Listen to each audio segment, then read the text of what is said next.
साथीहरू, यसलाई के भन्नुहुन्छ? हामीले चाहिँ सिमल तरुल भनेर भन्छौँ हैन।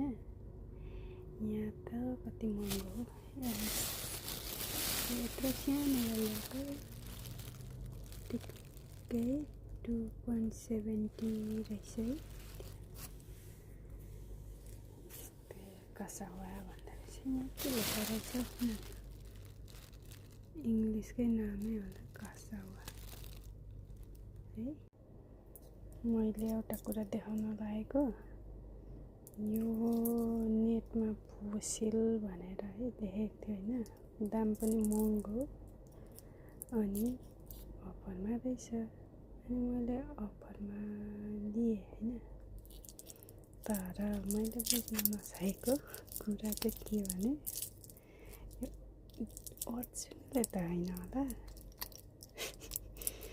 यहाँनिर यो चाहिँ के हो कि चारवटा आँखा जस्तो गङ्गटाको एउटा आँखा त निस्किनै गएछ। यो चाहिँ के गर्ने होला कुरै बुझिन कि यसको पछाडि चारवटा आँखा राम्रो देखेको छैन हैन। तर घडी चाहिँ लास्टै राम्रो लाग्यो है मलाई है। यस्तै आँखा चारवटा निस्केको भए पनि अब बनाउने हो यसलाई टक्क अनि लाउनु पर्ला। यहाँ पनि छ एउटा अर्को फुसिल। This is for men. खतरा लाग्यो यो चाहिँ भएर मलाई है। ल अहिलेसम्म म चाहिँ सुत्याएको पनि छुइनँ। ठ्याक्कैसँगले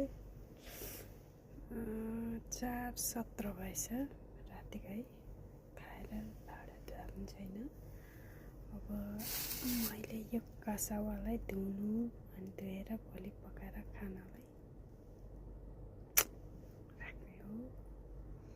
कसलाई खाने मन छ आएर सम्पर्क गर्दा हुन्छ है त। ल गुड नाइट, बाई बाई।